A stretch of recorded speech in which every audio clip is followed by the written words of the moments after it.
For their album OK Computer, the British band Radiohead won such high praise that this more or less sapped all the group's energy. They went through a bad patch, during which they had to put a great effort to bringing about its successor, Kid A. This long-anticipated CD was released in the autumn of last year. Prior to recording the new album, Radiohead toured Europe in a tent.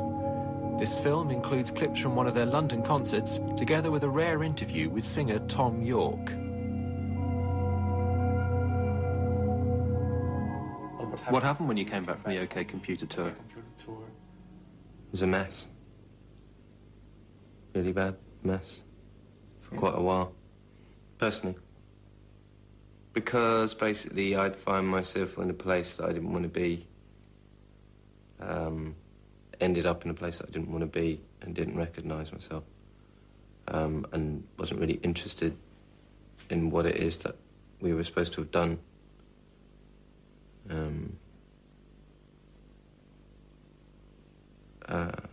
Didn't really have much to hold on to, really, in any way. 2 years writing block, writing stuff, throwing it away. It's like losing someone you love.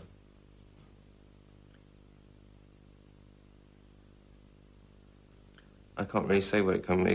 The idea was that there was no plan at all. We just had lots of ideas, half-formed ideas, and hoped that some of them would see themselves through. 1, 2, 3.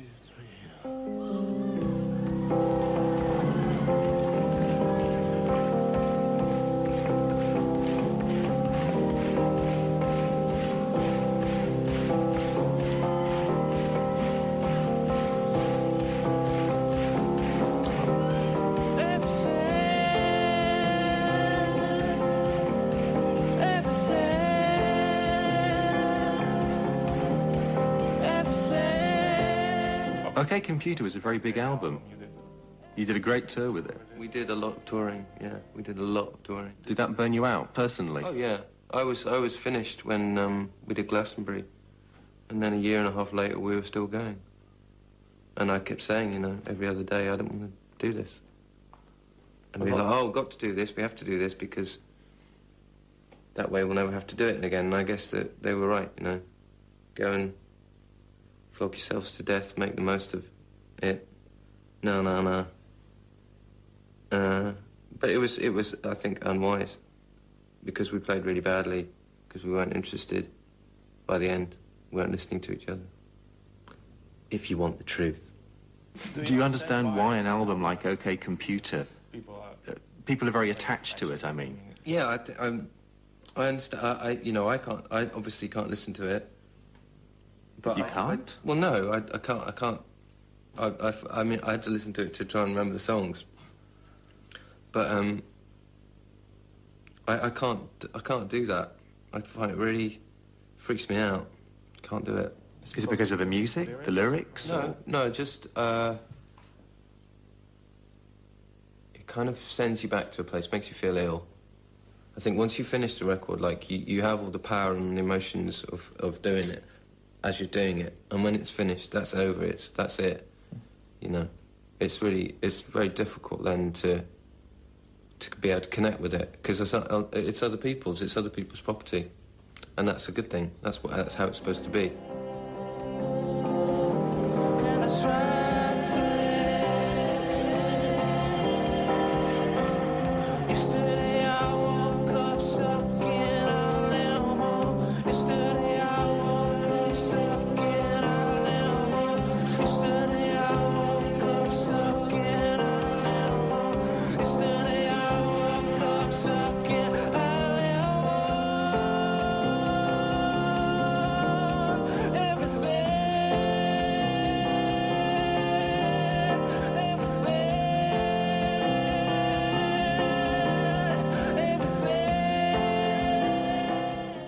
And you were considered one of the greatest rock bands in 1997. Well, God help us if we fucking were, because you know, as far as we were concerned, being called a rock band was a bit of a nightmare, really. Why? Because it sucks. Fucking rock music sucks, man. I hate it. I'm just so fucking bored of it. I hate it. It's a fucking waste of time. It's like, it's not really the music.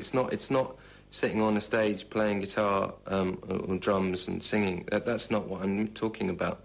What I'm talking about is all the mythology that goes with it. I have a real fucking problem with that.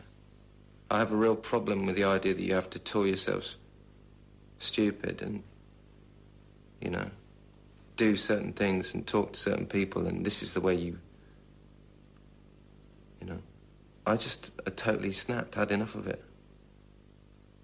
I think it's the same as with literature and with art. Like, a lot of the time you confuse the personality with the personality with a piece of work.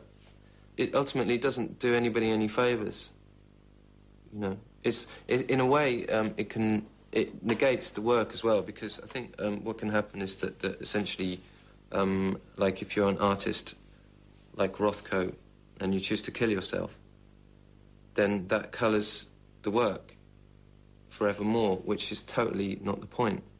And not only that, it destroys the work for anybody. You know, people who, there's a Rothko room in the Tate in London, and when kids go in there, they sort of go, wow, this is great. And all they see is the joy of the colours in the paintings. And all the adults see is this poor sod who killed himself.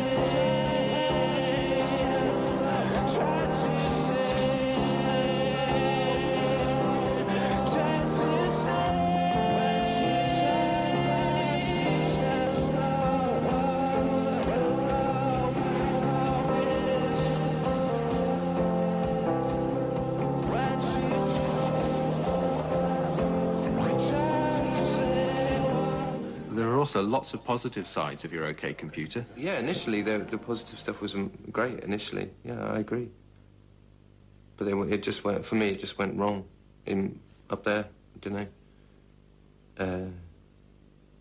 It's like being trapped in one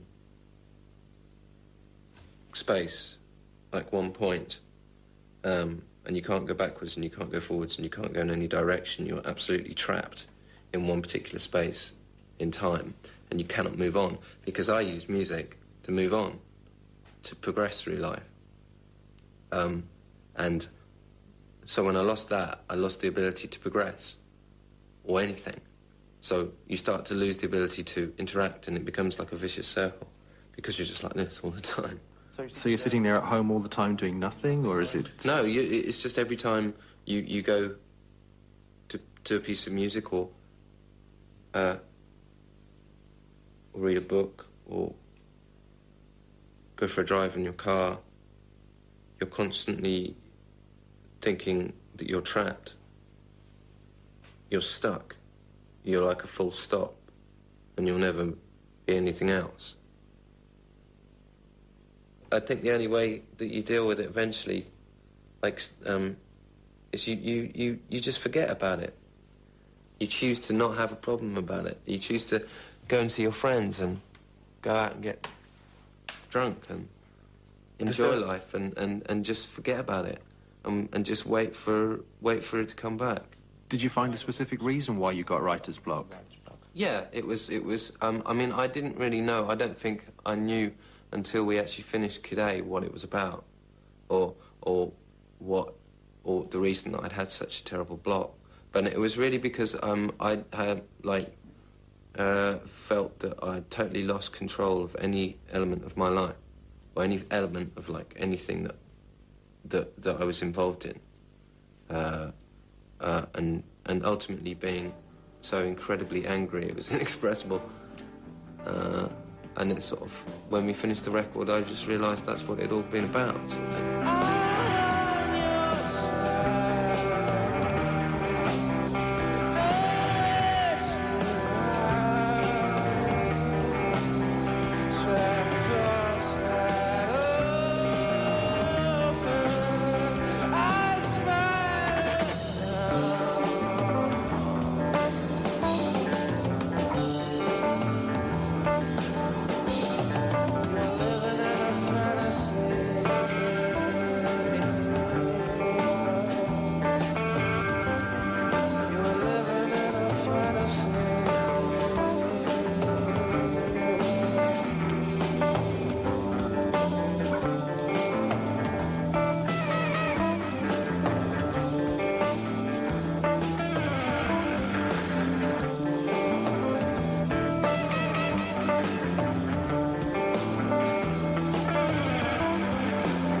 personally totally lost interest in playing guitar.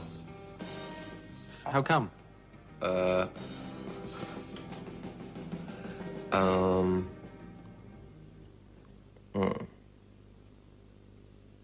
It just, well, okay, it just didn't do it for me anymore. But you have 3 guitarists in the band. Yeah, bummer, eh? I started playing the piano, and I'm a terrible piano player, so that was kind of good. So everything was a novelty.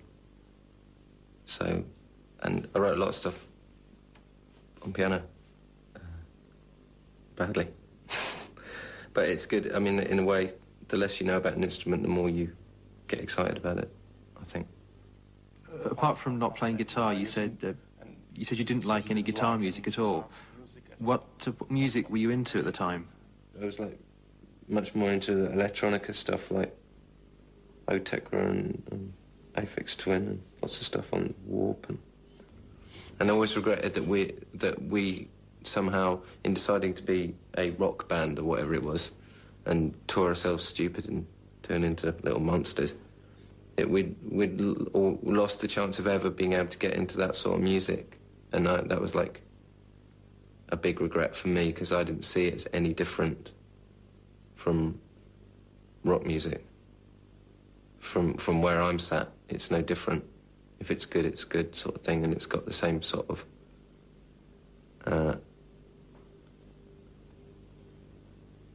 fuck me attitude when it's good.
I think what I find interesting about, like, taking on the electronic sort of thing, like taking on programming and editing and that, and sampling, is that it stops... it stops you trying to emote. Because, like, there's something I find incredibly exciting about just leaving something to run and stand there listening to it and not actually play it at the time and singing along. I mean, like, the other thing is that we were all kind of really heavily obsessed, ever since OK Computer, we've been heavily obsessed by Remain in Light, the Talking Heads album, and the way that they did that, and the sort of emotions that go with that record, that are kind of like not got the same, like, most emotional range as any other Talking Heads record. It's like totally out from over there somewhere. And the other thing was the way that David Byrne was writing the lyrics on that, because he went to that record with he had, like, notes and no songs, just, like, start a rhythm, here's a riff, da-da-da-da, let's keep going. I guess what I admired in the Remain in Light thing is that everything is essentially fragments, because he's taking things from notebooks. And so what I sort of went off and tried to do when I couldn't, with the writer's block thing, was, like, just basically have all the things that didn't work and sort of stopped throwing them away, which is what I'd been doing before, like screwing them up and keeping them and cutting them up and putting them in this top hat and pulling them out. And that was really cool, because what it did was that I managed to preserve whatever emotions were in the original writing of the words, but in a way that it's like I'm not trying to emote. It's just part of what's going on. So like, they're not printing the words on this record, because the words are just part of what's going on. What songs are made that way on this? Kid A is, but then of course you can't know the words. National Anthem is. Everything That's Right Place. Idiotech. In Limbo. That's at least half. Yeah. One of them... Oh, and It's Optimistic. Yeah, but the only one that obviously isn't is How to Disappear Completely. Yeah, which is kind of quite an old one. Yeah, but then I've always really loved the words for that, because I wrote them really, really quickly, and that was written, you know, just when everything was firing off on OK Computer. So that was like a mantra to get out of it, or I'm not here, this is not happening, you know, lines down sort of thing, which kept me going for a very long time, really.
strengths that we've always had is, you know, like, I mean, I'll sort of come up with things, but I don't know what they mean. I've got no idea, and the others are really good at knowing what they mean.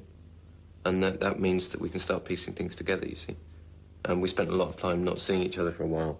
And I discovered doing that that I have no idea what I'm doing, really. I've not, you know, sort of my personal input in things is starting things off a lot of the time, or at least sort of firing off things.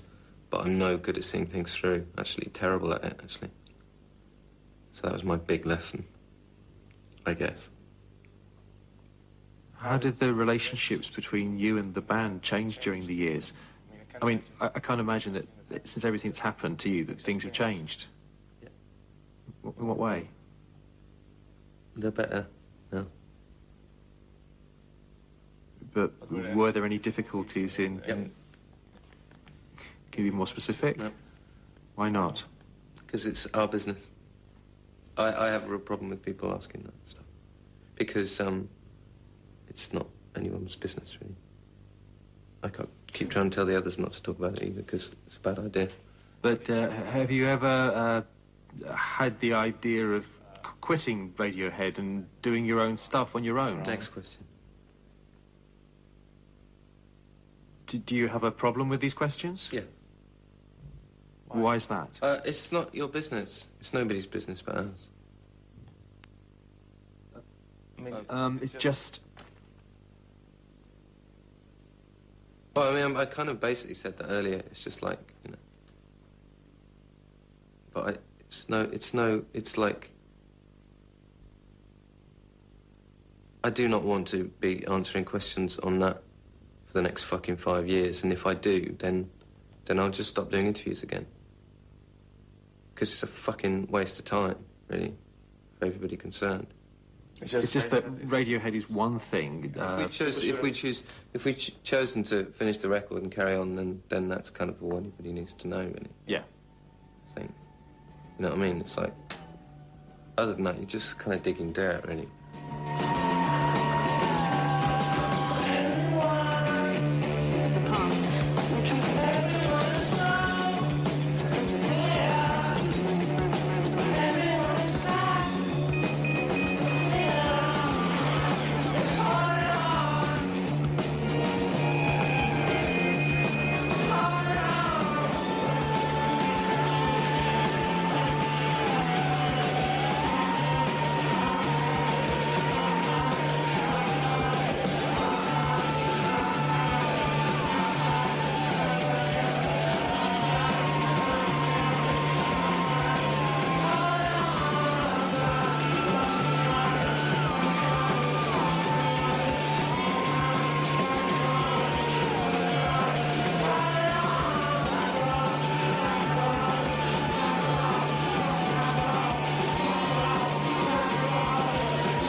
I don't have any desire to sort of alienate people deliberately.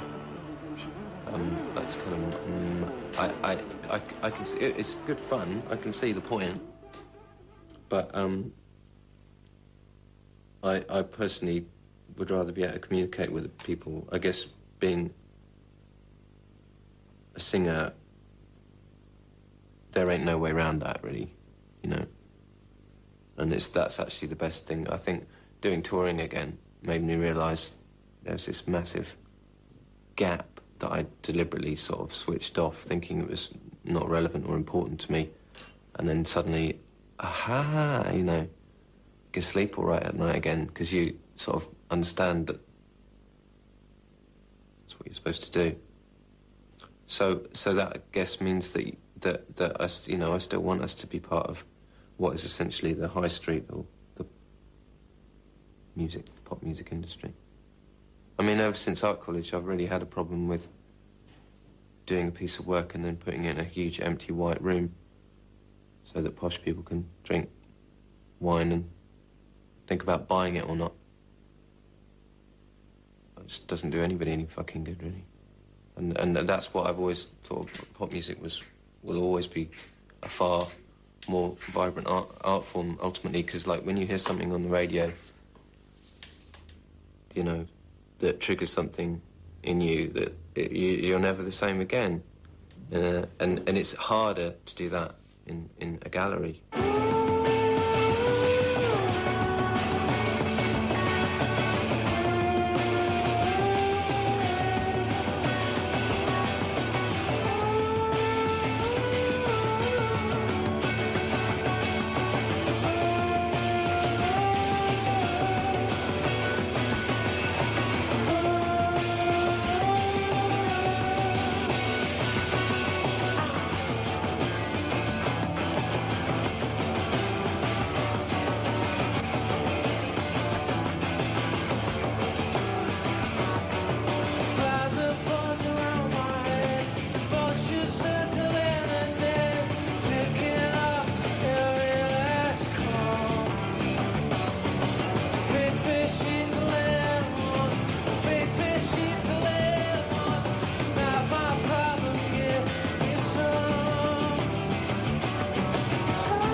decision to go on tour again.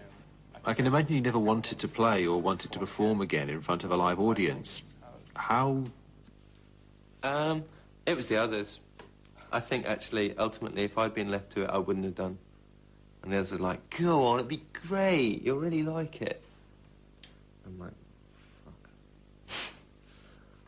I had the real horrors about, you know, the tent thing and everything. I just thought we were just crazy.